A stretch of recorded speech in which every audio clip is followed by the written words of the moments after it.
ನಮಸ್ಕಾರ ಸ್ನೇಹಿತರೆ, ಅಕ್ಷಯಾರ್ ನ್ಯೂಸ್ಗೆ ಸ್ವಾಗತ.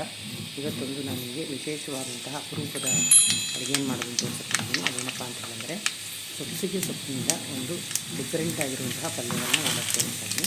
ಇದನ್ನು ಸಾಮಾನ್ಯವಾಗಿ ಎಲ್ಲರೂ ಕೂಟ್ ಮಾಡೋಕ್ಕೆ ಮತ್ತು ಮಸೊಪ್ಪು ಮಾಡೋಕ್ಕೆ ಬಳಸ್ತಾರೆ. ಸೊಪ್ಪಿಗೆ ಸೊಪ್ಪನ್ನು ಆಂಬೋಡೆ ಮಾಡೋಕ್ಕೆ.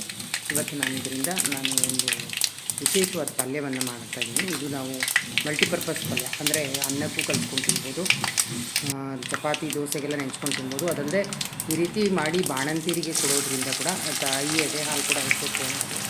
ಇದಕ್ಕೆ ವಾಡಿಕೆ ಇದೆ. ಸೊಪ್ಪಿಗೆ ತುಂಬ ಆರೋಗ್ಯಕರವಾಗಿರುವಂಥ ಒಳ್ಳೆ ವಿಟಮಿನ್ಸ್ ಇರುವಂತಹ ಐರನ್ ಕಂಟೆಂಟ್ ಇರುವಂತಹ ಸೊಪ್ಪು. ಇದಕ್ಕೆ ನಾನು ಬಾಣಲೆಯಲ್ಲಿ 4 ಬಸ್ತೀನಿ. ಅದಕ್ಕೆ ಸಾಸಿವೆ, ಜೀರಿಗೆ ಒಂದು ಅರ್ಧ ಚಮಚ, ಮೆಣಸು, ಜೀರಿಗೆ ಮತ್ತು ಕಡಲೆಬೇಳೆ, ಉದ್ದಿನಬೇಳೆ ಒಂದೊಂದು ಚಮಚ ಕಾಲ, ಮತ್ತು 1 ಈರುಳ್ಳಿ ಕಟ್ ಮಾಡ್ಕೊಂಡಿದ್ದೀನಿ, 2 ಟೊಮೆಟೊ ಹೆಚ್ಕೊಂಡಿದ್ದೀನಿ, ಮತ್ತು ಹಸಿ ಬಟಾಣಿ, ಇವಾಗ ಸೀಸನೆಲ್ಲ ಹಸಿ ಬಟಾಣಿನ ಹಾಕ್ಕೊಂಡು ಬಾಡಿಸ್ಕೊಂಡು ಅದಕ್ಕೆ ನಾನು ಸೊಪ್ಪಿಗೆ ಸೊಪ್ಪನ್ನು 1 ಕಟ್ಟನ್ನು ಕಟ್ ಮಾಡಿ ಇಟ್ಕೊಂಡಿದ್ದೆ.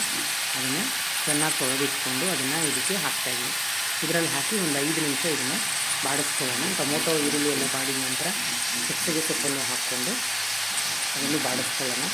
ಇದು ಒಂದು 5 ನಿಮಿಷ ಬಾಡಿದ ಮೇಲೆ ಮುಚ್ಚಿಟ್ಟು ಬಾಡಿಸ್ಕೋಬೇಕು. ಬಾಡಿಸ್ಕೊಂಡ್ರೆ ಪಲ್ಯ ತುಂಬ ರುಚಿಯಾಗಿ ತುಂಬ ಚೆನ್ನಾಗಿರುತ್ತೆ.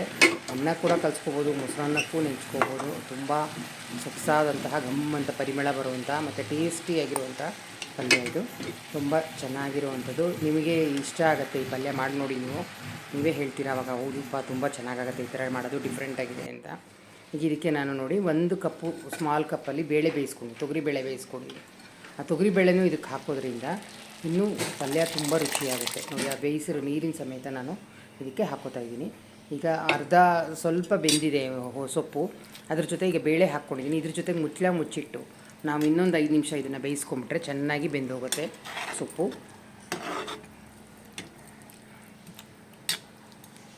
ನಾನು ಬೇಳೆಗೆ ಒಂಚೂರು ಅರಿಶಿನ ಹಾಕಿ ಬೇಯಿಸ್ಕೊಂಡ್ಬಿಟ್ಟಿದ್ದೀನಿ. ಹಾಗಾಗಿ ಇದು ಮತ್ತೇನು ಅರಿಶಿನ ಹಾಕೋ ಅವಶ್ಯಕತೆ ಇಲ್ಲ.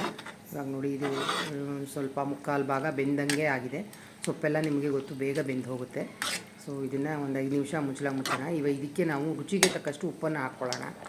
ಉಪ್ಪನ್ನು ಹಾಕ್ಕೊಂಡು ಒಂದು ರೌಂಡು ಬೇಯಿಸ್ಕೊಂಬಿಟ್ರೆ ಎಲ್ಲ ಕಡೆಗೆ, ಅಂದರೆ ಈ ಸೊಪ್ಪಿಗೆಲ್ಲ ಕರೆಕ್ಟಾಗಿ ಉಪ್ಪು ಹಿಡ್ಕೊಳ್ಳುತ್ತೆ. ಇದಕ್ಕೆ ಟೊಮೆಟೊನೂ ಹಾಕಿರೋದ್ರಿಂದ ಹುಳಿ, ಉಪ್ಪು, ಖಾರ ಎಲ್ಲವೂ ಇರುತ್ತೆ.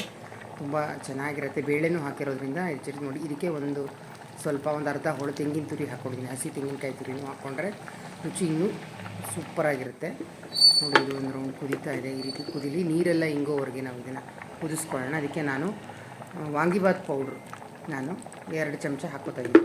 ಇದಕ್ಕೆ ವಾಂಗಿಬಾತ್ ಪೌಡ್ರು ಹಾಕ್ಕೊಂಡ್ರೆ ನೀವು ಅನ್ನಕ್ಕೂ ಕಲಿಸ್ಕೋಬೋದು, ನೆಂಚ್ಕೊಂಡು ತಿನ್ಬೋದು.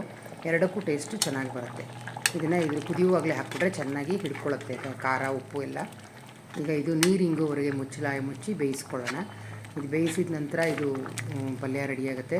ಆವಾಗ ಇದನ್ನು ನಾವು ಹಾಕ್ಕೊಂಡು ತಿನ್ಬೋದು. ಸೂಪರಾಗಿರುತ್ತೆ. ದೋಸೆಗೂ ಚೆನ್ನಾಗಿರುತ್ತೆ, ಅನ್ನಕ್ಕಂತೂ ಮಾಡಿಸ್ದಂಗೆ ಇರುತ್ತೆ. ಬಿಸಿ ಅನ್ನಕ್ಕೆ ಸ್ವಲ್ಪ ತುಪ್ಪ ಹಾಕ್ಕೊಂಡು ಇದನ್ನು ಹಾಕ್ಕೊಂಡು 1 ಚಮಚ ಹಾಕ್ಕೊಂಡು ಕಲಿಸ್ಕೊಂಡು ತಿಂತಾಯಿದ್ರೆ ಸಖತ್ತಾಗಿರುತ್ತೆ.